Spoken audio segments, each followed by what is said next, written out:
Hallelujah. Praise the Lord. Once again, I want to welcome you to our program for today, program of the Cheer Up, the Word Works. But before we proceed, may we call on our sister, Sister Lulu, for our opening prayer. Thank you, sister. Good afternoon po sa lahat. Tayo po'y manalangin. Yes, Lord. Yes, Lord God, thank you for today, Lord God. Thank you for this hour and thank you for each and everyone's life, Lord God, na nakikinig at nakatutok, Panginoon, sa programang Cheer Up the Word Works, Lord God. And thank you, Lord God, for life of Pastor, Lord God, for his, Lord God, yung katatagan, Lord God, na ipahayag, Lord God, ang iyong salita at ipakalat ito, Panginoon, sa iyong mga anak, Lord God. Maraming salamat, Lord God, sa mga salitang makukuha ng bawat isa sa Rema Word, Lord God. And, Lord God, for the revelation, Father God, through your words, Lord God. Lord God, thank you for this time, Lord God. And thank you, Lord God, sa lahat, Lord God, ng blessings, Lord God, na makatatanggap, Lord God, at nakahanda para sa iyong mga anak, Lord God. Maraming salamat, Panginoon. Kayo po itaas mapupurihan, Lord God. In Jesus Christ's mighty name, amen, amen, amen. Amen. Thank you very much, Sister Lulu. Praise be the name of Jesus. Hallelujah. So, Sister, pwede kong i-request, no, Sister Georgia, no, para sa mga Bible verse natin, pakitulungan mo ko. Okay, once again, magandang hapon po, araw ng Huwebes, sa bawat kapatiran na naging masugid na po nating tagapakinig, no, ng salita ng Diyos at purihin ng Panginoon sa bawat salita niya, natin po na pag-aaralan 30 minutes kapag araw po ng Huwebes dito po sa programa nating Cheer Up the Word Works. Ito po ay i-upload po sa ating pong The Life Giving Spirit Church FB page at lalo na po sa ating YouTube channel, The Life Giving Spirit Church YouTube channel. Yan po ay makikita nyo kung dito man o nasa aking tagiliran, kaliwa o kanan, no? Sa frontliner, backliner, G-liner. Praise the Lord. Nagpapatawa lamang po. Okay, na hindi naman komedyante. Praise be the name of Jesus. O para po sa araw na ito ay magbibigay po ako ng ilang mga punto. Actually, wala po ako talagang title. Kundi mga ilang punto po na dapat nating madinig. No? Na alam ko pong makatutulong sa atin. Isa na po dito yung pong napag-aralan natin nung last Sunday, nung October 18. Last Sunday, October 18. 18, tama. October 18. No? Oo. So, pakibuksan po at hiling ako ng tulong para kay Sister Georgia, please. Siya po yung ating guitarist singer pag Sunday. Pakibuksan mo yung Biblia, Sister, sa Proverbs chapter 17 verse 22. Tingnan po natin sa Amplified Version. Praise be the name of Jesus. 22. A happy heart is good medicine, and a joyful mind causes healing. A joyful mind. But a broken spirit dries up the bones. Babasahin ko po sa aking salin, ngunit bago po yun, siguro eto na muna ang aking total 30 minutes lang naman tayo. Titlean nyo po para ma-focus ang inyong isipan ngayon at ang inyong expectation sa ating pong topic. Ito po ang ating, siguro titlean ko ito ng, babasahin ko muna sa aking AMPC version. Na amplified din ito, pero messy ba? No? AMPC. A happy heart is good medicine. Okay? Doon po sa mga maraming iniinom na gamot. Boom! Hindi ko sinasabing mali yun, ha? Pero alam natin at alam mo na ito'y maraming side effect sa'yo. No? Again, from the Word of God, Proverbs chapter 17, verse 22. From AMPC version. So kung wala kang gantong version, pwede ka mag-download. No? Sabi niya, a happy heart is good medicine, and a cheerful mind. You see? Napakahalaga ng mind. And a cheerful mind works healing. Tingnan natin pagkakaiba sa iyo. Pakibasa nga sa iyo, sister. A happy heart is good medicine, and a joyful mind causes healing. And a joyful mind sa kanya causes healing. Joyful, tandaan nyo, no? Joyful mind, mahalaga po ito. Joyful mind causes healing. Sa akin, and a cheerful mind works healing. Okay, letter C, letter B, but a broken spirit dries up the bones. pareho kami doon. But a broken spirit dries up the bones. Hallelujah! So, titlean natin ito ng a cheerful heart and a happy heart. Okay, sir. A happy heart and a cheerful mind. Ayon sa aking version, a happy heart is good medicine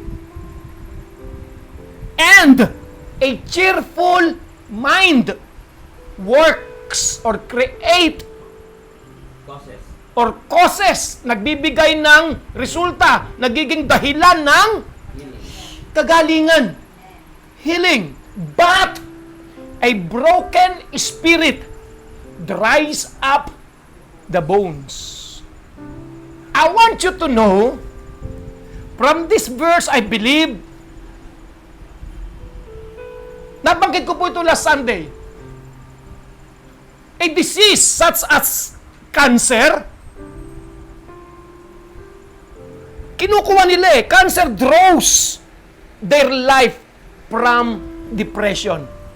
Yung power nila, yung buhay ng cancer sa katawan ng isang tao, alam mo kung saan sila kumukuha ng pagiging effective sa katawan ng tao? From your depression. From your depression. Kapag ang isang tao, ang sabi nga nito, but a broken spirit. What is broken spirit? Yung mga bagsak na kalooban. Amen? Yung punong-puno ng resentment, ng sadness. Amen? Actually, doon kumukuha ng buhay ang mga sakit. In particular, cancer. Again, meron po kaming maraming patutuo dito, ngunit ang isa po sa hindi ko pwedeng makalimutan, ayun nga sa nanay ni sister, hanggang ngayon siya ay living testimony. Not a dead one, but a living testimony. Buhay na patotoo. 10 years ago, when she was diagnosed, no, of cancer sa kanyang tawag dito, abdomen, no? Abdomen. Papunta ng stage 4. But praise be the name of Jesus, hallelujah, ng kapatid natin ito na si Sister Edith Calago, imbis na ma-down, ay lalo ko siya laging nakikitang nandun at isa sa mga nakataas ang kamay sa church noon at isa sa mga nakataas ang kamay pag nagpupuri sa Diyos. Hanggang sa isang araw sa kanyang sa aming morning service ng pagpupuri niya sa Lord, dinig niya ang tinig. Wala siyang nadinig sa labas, ngunit deep inside her spirit, she heard a voice. At ang sabi ng tinig na yon at alam niyang galing sa Panginoon, ikaw ay gagaling. Ibig sabihin, inassure siya ng Espiritu ng Diyos na ang sakit ng ang kanya ang na-detect sa kanya yun na siya ay may cancer, stage may 3.5 no? Ganun eh. May point eh. Ang sabi ng Lord, ikaw ay gagaling. Meaning, it come to pass. Dumating yan para mawala. Dumating yan para mawala. At lumuluha siya, hindi dahil nalulungkot, lumuluha siyang ipinatotoo sa amin. Nadinig ko, sabi ng Lord. At simula noon, anuman ang harapin niyang hirap, dahil sa nararamdaman niya sa kanyang bituka. Actually, nung gamutin pa nga siya ng isang beses, may nilaser sa kanya, na-damage ang ibang part ng kanyang bladder, no? Na-damage, nasugatan. So, imbis na ma-heal, nagkaroon siya ng another na problema sa loob ng kanyang katawan. Pero, hindi siya sumuko ron. Nabuhay siya na may kagalakan. Sapagkat, kapag sinabi ng Diyos, ito ang totoo. Again, cheer up. The word works. A happy heart is good medicine. Ibig sabihin, kapag ang yung damdamin pala ay may kasiyahan. Alam mo, sa mundong ito, sa buhay na ito, maraming hindi na tumatawa eh. Maraming hindi na. Mahabang panahon na silang hindi tumatawa. Why? Laging balisa. Para sa kanila, wala nang dahilan. They almost forget to laugh. Hindi na nila alam. Nalimutan nila para na nga ba ang tumawa. Ewan ko lang, kung makita nila ilong ko, pag nakarap, baka hindi sila natawa. Ewan ko, pero minsan talagang ayaw na nilang tumawa eh. Para bang ang tingin nila walang dahilan para sa buhay nila ay mag-smile man lang sila. Kapag nakita nila o napansin nila na ang sarili nila ay medyo napapangiti, parang ang tingin nila kasalanan na. Kasi walang dahilan para sa kanila para tumawa. Naniniwala sila na masyado ng seryoso ang kanilang buhay. Pero gusto kong sabihin sa iyo ngayon, kaibigan kapatid, hindi aksidente magkarap tayo. Ipinararating ng salita ng Diyos sa iyo ngayon that God wants you to know from His Word that laughter is a healer. Again, a happy heart is good medicine. And a cheerful mind works healing. Think about that, kapatid. That's from the Word. Proverbs 17:22.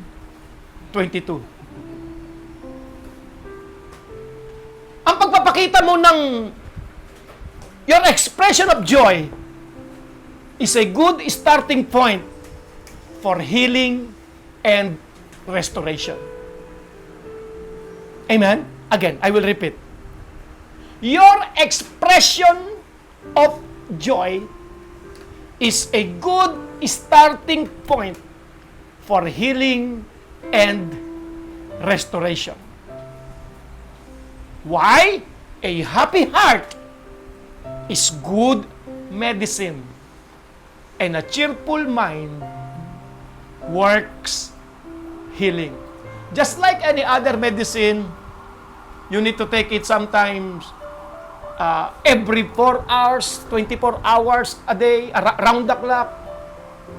Ganon din ang pagkakaroon ng masayang puso, damdamin, at cheerful, punong-puno ng kagalakang kaisipan. Bakit mo kailangan punuin ng pollution, ng pangamba, takot, alalahanin ang iyong isip? Samantalang may Diyos namang nagsabing hindi kita iiwan o papabayaan man lamang. Ang kailangan ay tiwala. Ang kailangan ay pananampalataya. Ang kailangan ay pananalig. Kanino? Sa salita ng Diyos na ang pinagmulan ay ang Diyos. Ang sabi ng Panginoong Kristo, man shall not live by bread alone. Hindi sinabing man shall not live by bread at all. But the word of God says, man shall not live by bread alone. Meaning, kung ikaw may problema sa iyong kinagkakakitaan, may problema sa ilang bagay, remember this, that man shall not live by bread alone. Hindi yan ang lahat ng buhay mo. Because man shall live but by every words that proceeded out from the mouth of the Lord. Meaning, by every rhema word, sa bawat salita ng Diyos na namumutawi sa kanyang bibig. Ito ang mag-guide ng iyong buhay. Sa inyo na mga may sakit, karamdaman na nararamdaman, sa inyong mga buto, ayon po sa salita ng Diyos, a broken spirit. May iba ba kayong salin dyan? Proverbs 17:22. A broken spirit. Letter B ng 17:22. Proverbs 17:22. Ang malungkoti, unti-unting, you will be shocked, ano? Ang malungkoti, unti-unting, namamatay. Oh, hallelujah. Ibig sabihin, kaibigan, kapatid, kontrolado mo. Actually. Hindi mo masasabing, hindi mo pwedeng sabihin, ngayon, katawan ko, papunta na sa ganun. No! Ang sabi po ng Kawikaan, chapter 17, verse 22, sa aking Tagalog na hawak, ang pagkamasayahin ay mabuti sa katawan. At ang malungkuti, unti-unting namamatay. Simple. Nasa kontrol mo. Huwag masungit. Amen? Natawa ko, may sumigaw doon, unti-unti ka mamamatay. Huwag masungit. At ang tanging paraan para magkaroon ka ng kagalakan, ay hatakin mo to sa Panginoon. Pakibasa sa Easy English. Thank you, sister. Proverbs 17:22. A happy mind is like good medicine. A happy mind is like good medicine. Ibig sabihin, may bad medicine. What are those bad medicine? Yung may side effect. Amen? Kaso lahat nga meron eh. So, ang pagkakaroon pala ng happy mind, masayang pag-iisip. Masaya, hindi yung punong-puno ng kalungkutan. Good medicine. Kahit naman tanungin mo, doktor, ngayon, sabi nila, karamihan, hindi ko na may eksaktong percent na sinasabi nila, ngunit karamihan sa dahilan ng sakit ngayon ay dahil sa pagkabalisa. Dahilan ng mga sakit ngayon, pagkabalisa. Amen? Pakiulit, sister. A happy mind is like good medicine. But when you are sad and lonely, you will become ill. You will become ill. I-L-L. But when you become sad and lonely. Pastor, paano naman ako hindi magiging malungkot? Wala na. Simula nung, amen, lalo na ngayong nagkaroon ng problema sa buong mundo na dahilan ng maraming taong problema. Problema. No? Mas lalo naging mabigat. Kapatid, bibigyan kita ng isang maikling patotoo. 7 months na simula nung magkaroon tayo ng lockdown. Naalala ko noong 1992 ko po nung iwan ng trabaho ko. Naglingkod ako sa Lord at sabi ng Lord, hindi kita pababayaan. Nung iwan ko po ang aking trabaho, hindi naman nga po pinabayaan ng Panginoon, nakapag-aral, nakapagtapos ang aking 2 anak. Panganay na lalaki at bunsong babae. Magaganda at maayos po ang kanilang mga trabaho ngayon. Kahit iniwan ko trabaho ko noon, naglingkod po ako sa Lord. Pero ito pong nakalipas na 7 months, malaki po ang naging epekto sa lahat ng tao. Amen? Ng pinagkakakitaan. Ako po maraming bayarin. At ito po naman ay mga ginagamit ko po sa pagmiministeryo ng salita ng Diyos. Katulad mo, dumating din ang tukso sa akin ni Satanas na hindi makatulog. Bukod pa sa iba pang problema.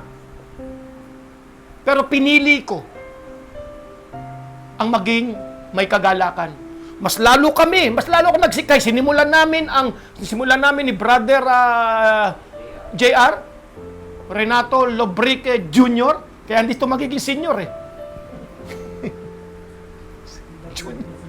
Hindi pwede. Junior to eh. Sinimulan naming mag-online dahil hindi kami mapipigil. Hindi tayo mapipigil. Alam mo, blines ng Lord John, maraming napagpala, gumaling sa sakit karamdaman, even those who are positive in virus, hanggang sa dumami uli kami ng dumami. Amen?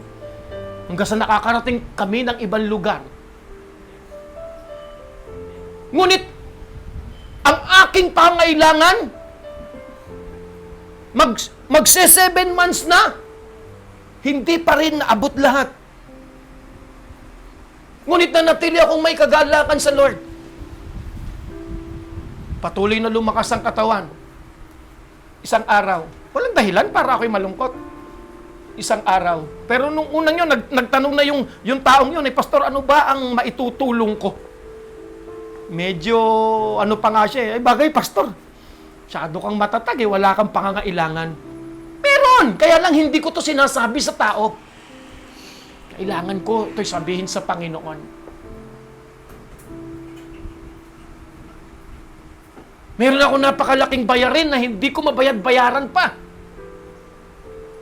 Pero sa Lord ko sinasabi yon. Hindi bilang pag-aal, kundi, salamat Lord. Sa panahon na may problema, mas panahon dapat lalo mong purihin ang Diyos. Mas lalo. Mas lalo kang dapat maging magalak. Sapagkat kung hindi, sabi nga, ngunit ang taong malulungkutin, it will make you ill. Dadaling ka nito sa sakit. Dadaling ka nito sa sakit. Hanggang sa isang araw,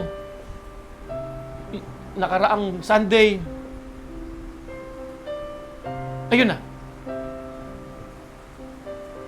Alam mo, si Mrs. nga, sabi niya, alam niya, may kailangan ako, pero sabi niya, meron pang pera dito, baka kailangan mo. Babayaran mo lang. Pero isang araw, kumilos nga ang Lord, walang dahilan para maging malulungkutin. Hanggang sa iyon, naabot. Sa takdang panahon ng Diyos. Kapatid, again, a happy heart is a good medicine. Paano kung sa loob ng nakalipas na 7 buwan, dahil mayroon ako obligasyon na hindi ko matapos-tapos dahil talagang apektado lahat ng financial naging malungkutin ako. Baka ngayon, hindi na ganitong kalaki tiyan ko. Joke lang yan. Amen? Baka payatot na at ubo pa ng ubo. But a happy heart is a good medicine, and a cheerful mind works healing. Our theme for today is a happy heart and a cheerful mind. Tatapusin ko po dito sa sinabi ng salita ng Diyos sa James chapter 1 verse 2. Consider it joyful. Pakibasa sa'yo, sister, ano mang version niya.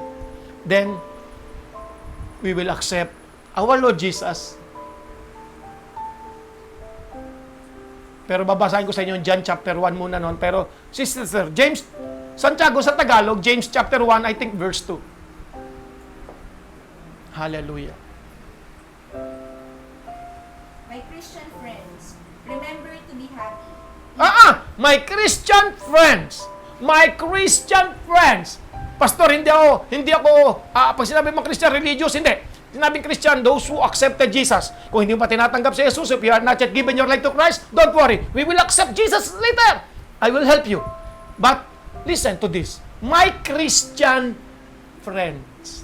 Ibig sabihin, those who accepted Jesus. Pakibasa ulit. My Christian friends, remember to be happy. Remember to be happy! Yeehaw! Why? Sige, tuloy. Remember to be happy even when many kinds of trouble happen to you. Remember to be happy. Why? It is a good medicine. Di ba? Amen? It heals you. It will result to healing. My Christian friends, remember to be happy. Even though when many kinds of trouble, or if you are enveloped. Ang sabi ng King James Version, consider it joyful when you are under diverse temptation, problems, trials. Listen, you do not consider joyful if the situation is joyful. Amen? Amen? Amen? Hindi mo i-consider, hindi mo titingnang, hindi ka magpapakas, you will not consider it joyful if the situation is joyful. Magagawa mo lang yung consider joyful kung ikaw ay nasa unjoyful situation. Amen? So, ikaw man na nasa anumang kalagayan ngayon, the best thing to do is remember to be happy. And the Word of God says, a happy heart is a good medicine, and a cheerful mind works healing. Doon po sa may mga hindi maigalawang katawan, ang kanyang mga daliri, ang kanyang mga tuhod, ang inyong mga buto-buto. Ang sabi ng Bible, but a broken spirit dries up the bones. It's time na baguhin mo ang takbo na yung isip. My Christian brothers, and I want to tell you now, my dear friends, kaibigan, don't forget to be happy. Even though, kahit na nababalutan ka ng maraming problema. Ang problema ay maglalaho. Ngunit ang desisyon na pagiging masiyahin at punong-puno ng pag-asa sa buhay ay nasa iyo. And remember, God said, I will never leave you, nor forsake you. At para maging effective po yan sa buhay mo, kailangan mong Panginoong Jesus. Siya ang ilaw. Siya ang liwanag. Siya ang kagalakan ng iyong buhay. Close your eyes, friend. Help me to help them sa mga kasama ko rito.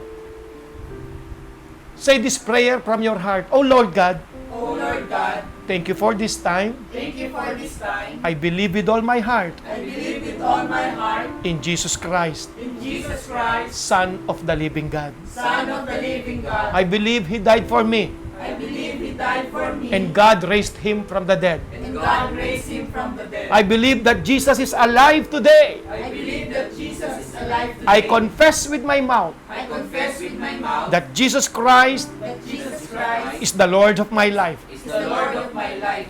Thank you, Lord, Thank you, Lord, that I am now that I am now born again. born again. Through Jesus and His name, Through Jesus in His name, I have eternal life. I have eternal life. I am now I am now a child of God. child of God.